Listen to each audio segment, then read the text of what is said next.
First of all, then, the main thing that we wanted to do, TJ, is just have a little intro from you, just to see who you are, what you do, and if you can summarise it all, great. And if not, then obviously as we have a conversation, it will become clearer and clearer. Yeah. So I'm TJ, as you said. I'm currently a freelance technician, mostly in the corporate world, but I've done all sorts of things since I started in the 80s. But currently freelance. I've been full-time. Yeah. I don't know what else to say really, apart from I've done everything. No, that's the thing. It's always quite a broad spectrum of things, isn't it? And where it leads you in the end is always quite a little story, which is the idea, obviously. Yeah, it's the question is also, what do you do? Yeah, exactly. Video, lighting, sound, everything. But yeah, it's all part of the story. As I was saying to you before we started filming as well, like the idea behind this is to sort of let people know that everyone's story is different. And I think at the moment there's there was quite a sort of skill shortage really recently, because a lot of changes happened, COVID especially, things like that. And there's also a lot of new people wanting to get in and actually begin their journey. So I think they can learn from people that have, been there, done that, and got some stories to tell. So I did send you a little cheeky email with a few questions and different things to give you an idea of what might happen. Those questions were actually generated by our technicians. Some have been doing it for a while, some haven't, and I thought it was quite interesting to sort of go from their perspective really, rather than mine necessarily. So the first thing that I've got on the list is, what got you into the AV industry? How did it all begin?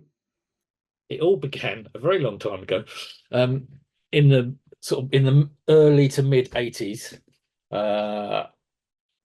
I went to work in the theatre in the West End. Someone, I think it was my sister's boyfriend, said, someone's going on holiday. Do you want to come down for a couple of weeks and just do this in the summer holidays?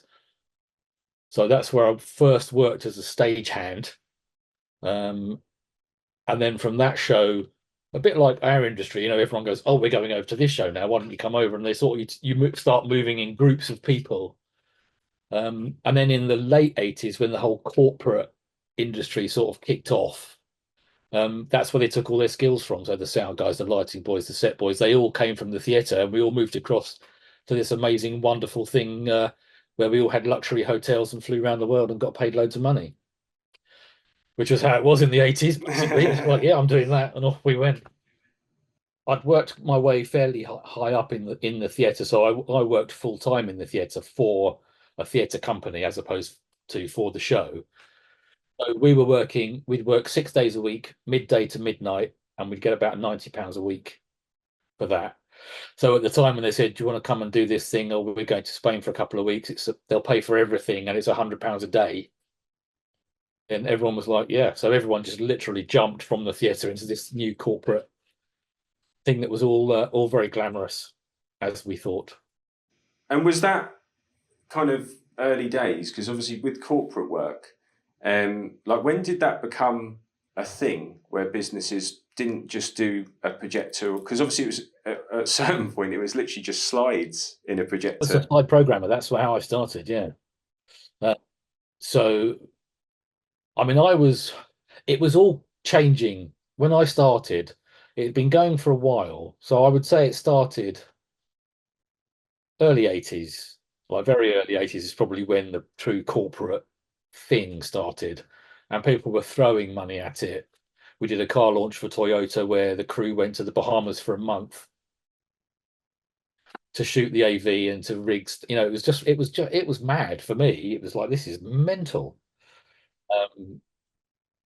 So I would say, yeah, the early 80s it kicked off, and at that point, I mean, I remember when the first video projector arrived on the scene, and people were like, "What is this?" Yeah. I imagine that was a pretty big piece of kit as well. Sort of the invention of PowerPoint. It was Aston Graphics then. So if you wanted what we know as PowerPoint now, you'd have to get a company in and pay them lots of money to program up your slides and push it through this new video projector that hardly anyone could see because it was so dim, and everyone had to sit in a complete blackout just to watch it.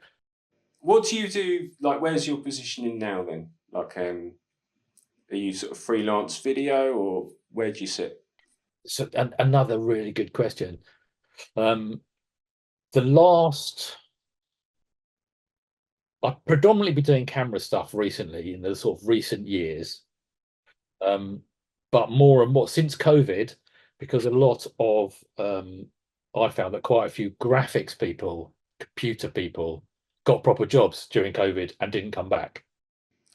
I like that, proper jobs. Yeah. So now it's like, so now a lot of companies where I was going and doing the cameras and stuff on their shows, I'm now doing the PowerPoint and stuff because they know that's my history and that's one of my skill sets, and they've just gone, oh, we can get somebody else to stand behind the camera, but can you do the graphics for us? Because we know you and we trust you and you can do it.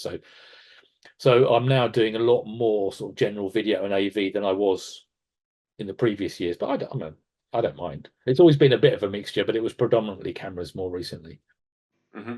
I think that's a big theme, as well, trust, isn't it? Like in terms of talking about freelance work and things, because that's what it comes down to from my point of view as well. Like there's people that we've worked with for years, and I always understand the value of the crew, because actually you can put as much equipment on something as you like, but without the technicians there, they don't obviously see everything coming, problems occur, and that's it would be all over. Whereas obviously, from a technical point of view, like we build 3 layers into everything, so if something falls over, then we're like, yep, straight into the next thing.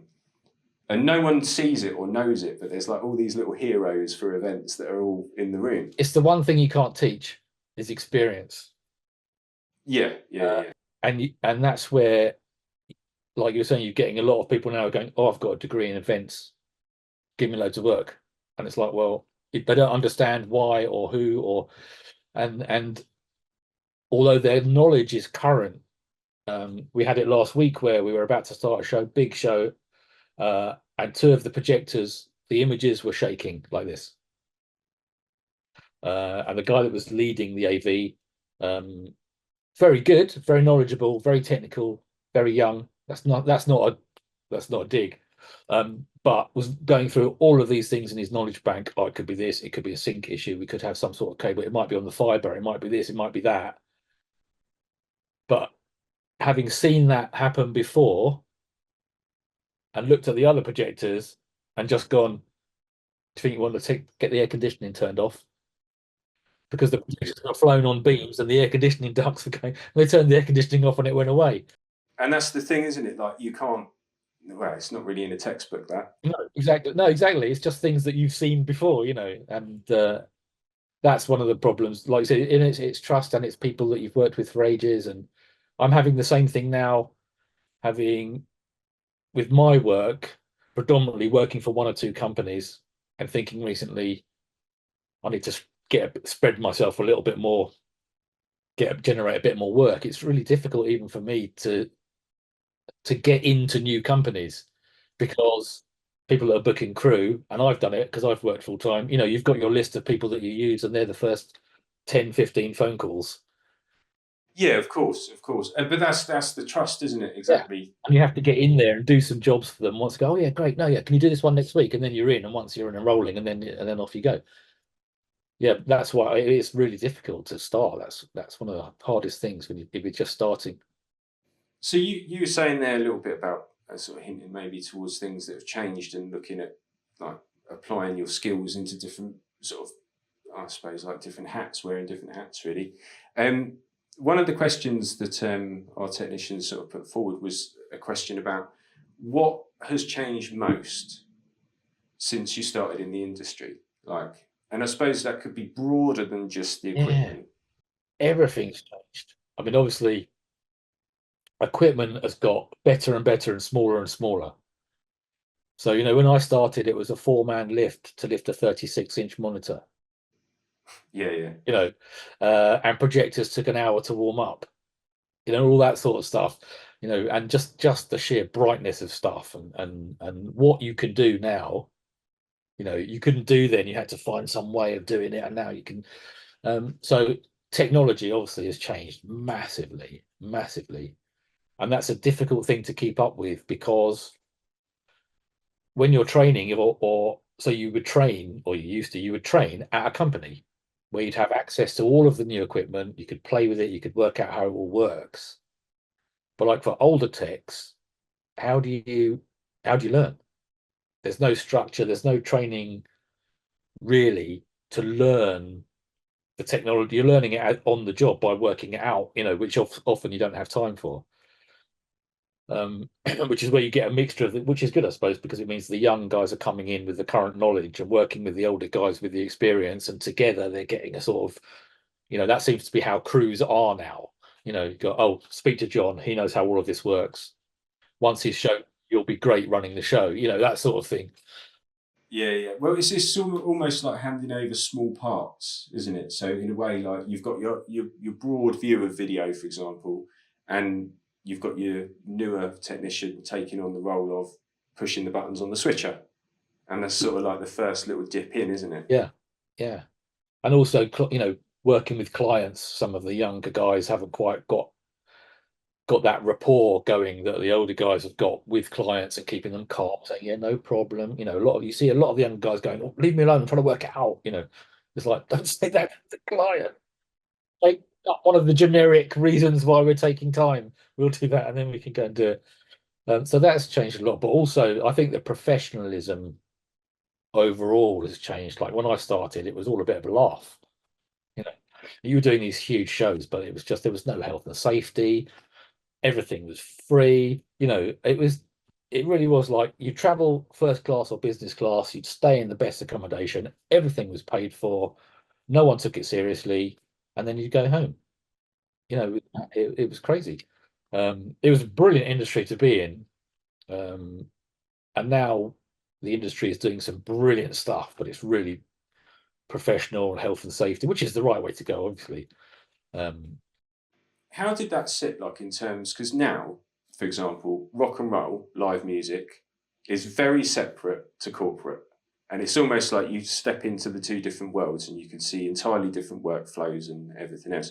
And there's no criticism on either, because I've worked in both. And actually, the delivery and the sort of level of things being on point is just as high a value. But let's say like back in the day, was there a sort of divide between the groups of people that did these jobs, or did they do both? They did. Early on, they did both because it's where they were pulling their skill sets from. So they were pulling the skills. So corporate was pulling the skills from all of the existing industries, if you like. So you didn't really have, when I started, there wasn't really, I'm just a corporate, I only do corporate, because it was so new, it was just a mishmash. So you'd have riggers turning up, rock and roll riggers turning up to put your projector racking in your setup, and you'd have, sound boys coming and doing that have been doing, Iron Maiden last week, and this week they're doing 100 people in Birmingham on a little, that's where they came from. So there was a lot of crossover. I did a lot of projection on music. We sent a lot of projection to did a lot of rock and roll stuff. Any big names there? For me, I worked with Bryan Adams. We did the Eagles. Lots of people that probably aren't still around anymore. We did the Toto World Tour, although I did that remotely. I spec'd and sent stuff. I didn't go on that. But yeah, bands that probably aren't going anymore. A lot of bands that aren't going anymore. Yeah. So TJ, the other thing that our technicians wanted to know was if you've got any really memorable events that you've done, for good or bad reasons. Yeah, I've got a massive list of. So I guess the first sort of major, I did the BMW 3 Series launch in 1990, and that's going back a long way. But it was huge. The budget was £14 million in 1990. Okay, yeah. So it was in Munich. It was for 7 weeks, and they flew every BMW franchise owner in the world to Munich, one country at a time. So they did the same show every day, different country each day, doing the same show, which was quite interesting to see how the different countries reacted to the same show. But the show was really, really very simple. And then they had a massive party in the evening where they redecorated and repainted the entire BMW museum, which is quite a building. and just had a party every night. Yeah, so it was 7 weeks. That was a huge for me. That was like a big job.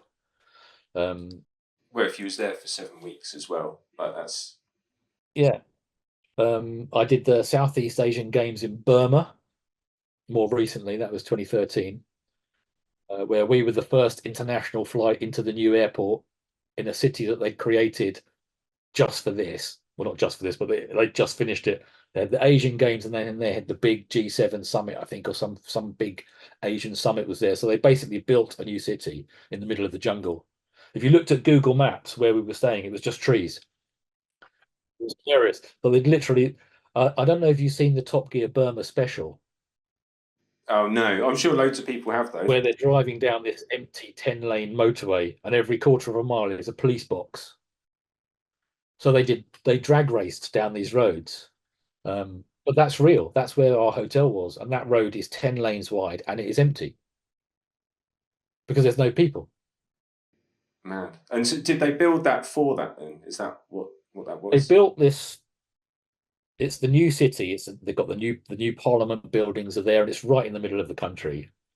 And it was built basically in time for this big summit. But then they got the Asian Games, so they built a lot of new stadiums, and they went to every hotel.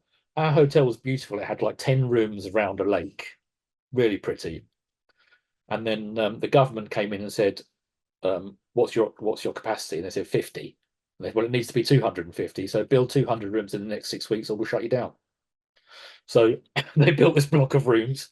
It was a bit like Carry On Abroad, So people were arriving. We were arriving. The doors didn't fit, or you turn the tap on and dirt came out, or it's all that sort of stuff. Because they'd literally just built everything in time for these games. What, TJ, do you think is the future of the AV industry? That's quite a big question, isn't it? It's a huge question. I don't know. It depends what comes next.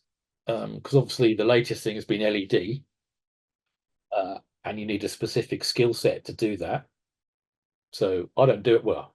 I can rig LED, I can put it together, but I'm not a programmer of LED. So it depends what comes next, because there's so much of the industry that's gone. I do that myself, because it's become it's like PowerPoint. Like, so, when I started, you had a week's pre-rehearsal putting all the slides together. Now people are turning up on the day with the presentation they've made themselves. So I don't know where it's going to go next. More and more venues are putting their own stuff in. I'm doing more and more. Can you just turn up and babysit this stuff that's already there? That Are you seeing much in the way of the hybrid and virtual side of things? I did, and everyone thought, oh, this is how it's going to be. But it seems to be going back the other way now. So obviously during COVID, everyone was doing it hybrid and Zoom, and Oh yeah, it was the only became way. the norm, didn't it? And for a little while afterwards, you'd get, half your presenters and two or three of them would always dial in because they're not coming to the event. They dial in and you just put it up on the screen. Now I'm seeing that. I mean, I might not be the big picture, but I'm seeing that less. Like in terms of technology, obviously we can't really say, like, things changed rapidly when it was COVID, and we've seen loads and loads of changes. I think a lot of people are still becoming more and more educated about what's available, what choices to make, and all these kind of things. But would you say that you see less work overall or more? Yeah, I've spoken to a few people who said that they had a poor start to the year. Yeah, maybe I'm just lucky. I mean, I work predominantly for a production company who do award shows, so it is like that, repeat, repeat, repeat, repeat. So the market can dip, but that's Yeah, but that is always going to so be for there, me. isn't it? I didn't really notice if it was quiet, but looking back on it, you'd probably say, actually, maybe it was. Um, I think that's the thing with award shows as well, isn't it? It's like they're never going to be not in person.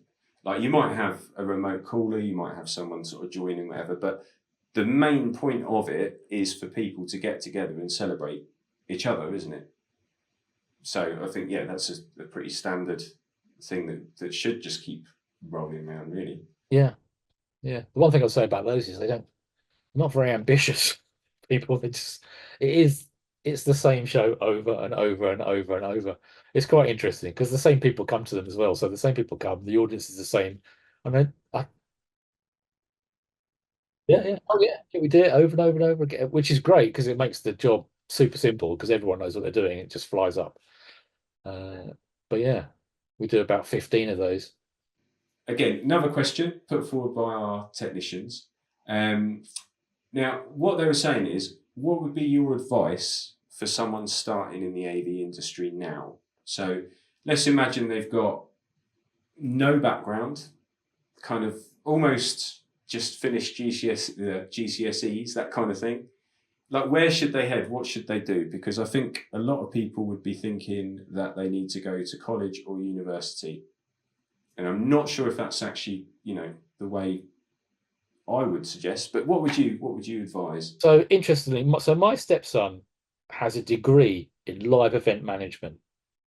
It's a recent degree. So he took that and he now works for Dice doing online ticketing. Nothing that he learned. Nothing that he learned. So there are, I mean, they weren't, but there are now. You can do a degree in live theatre, and my soon-to-be daughter-in-law has a degree in event management and is working at a production company doing really well, which is what you would call a high flyer, you know. Um, but I think from a technician point of view, if you're technical, I think you should go to an AV company and work in the warehouse. Knock on, yeah, send your CVs in, be persistent because it's like if you send your CV in now and you go, oh, I want to work in the warehouse, and they go, yeah, great. But in 6 months' time, if they're thinking, oh, we need a warehouse guy, they're not going to go, oh, I've got a CV here from 6 months ago. So you need to be, LinkedIn, Facebook groups, that sort of stuff, so that you're in the mix all the time. Um, and I would say go somewhere that has kit if you want to be a technician, because if you not, well, no one's going to hire you, but bring you on a job, you've never been on a job before, you've got no experience. Everybody's going to notice that straight. Everyone's going to go, this guy doesn't know anything, and then you're back shelved. So I would say go and just learn. You get guys turning up on site that don't know what an XLR cable is, or the difference between an XLR cable and a DMX, because why would they? They've never seen one. So go and learn, go and learn, go and pull stuff off shelves in your spare time and just find out what everything is. That's what I did. That's how I started. Um, that's how most techs, by good techs, I say, would have started working somewhere full time where you've got access to kit. Mm-hmm. I think a lot of it, from what you've said there as well, is to do with the perspective that you have on things. Because being someone that is ultimately going to be a good technician, I think that does come from having this sort of like mindset of, well, what is this? Let's pull it apart. Let's have a look. Let's connect that to that and see if it works. And we do it on site. We still do it on site. Oh, what's that? How does that work? Can I do that? But you rarely get the time, to do that, which you do in a warehouse. When I was working in the warehouse, you just get stuff out, and that's how I learned. I remember my first video projector. The guy got it out in the warehouse and showed me and said, "This is it. This is how it works." Look, and then just messed everything up. And there you go. Tell me when you give me Fix that. you're done. You know, and then I just sat there and just, oh, that does that, that does that, and just work it out. I don't know if you prepped this one at all, mate. It might be a harder one. Which one is it? Yeah. Do you wish that you did anything differently in your career? Like the path that you took, was there any sort of fork where you chose one way and actually you think, oh, I wonder how that would have turned out, or anything like I wish that? I'd saved the money. Uh, do anything different. It's a really tricky one because you look back and you think, actually, I've done some brilliant things and I've been to some brilliant places and seen some things that you don't. What I like about what we do is that you get to see things and go places that you can't go. So, you can't go to the Black Museum at Scotland Yard. You can't go out for the day on police speedboats, but I have. You can't go into the townships in South Africa and meet the people, but I have, things like that that you get to do. So it's really difficult. So would I have done anything different? I guess there's a point. I don't know if it still happens, but there was a point in my career where technical or production, and maybe you say, well, I could have gone production, and a lot of people that were from my era are now, managing director of quite successful production agencies. Would I have rather done that? I don't know. I don't know, because then maybe I wouldn't have got to see the things or do the things that I've done. So it's not, I wouldn't say it was a regret, but I do often wonder whether, if I'd gone down the sort of management production route as opposed to the technical, where that would have led. I don't know. Just to wrap up, mate, I think if you wanted to make a shameless plug for how people can contact you, I think that would probably be a good idea. Just drop them your email address or something. Yeah, you can. I mean, my email address is tj@lanewalker.co.uk. Website is lane-walker.uk. So that's good. That's the easiest thing, because that's got everything. It's got showreel on it, and it's got me on it. It's got all the contact details. That's the easiest way. But yeah. All right. Well, thanks for popping in, as it were. And then hopefully this will sort of put the word out as well for more technicians to come on board. We've got a couple more lined up, but I think it'd be interesting to carry this on for some time, really. It's the sort of thing that I'd quite happily sit and have a listen to while I'm having a coffee, waiting for the show to start.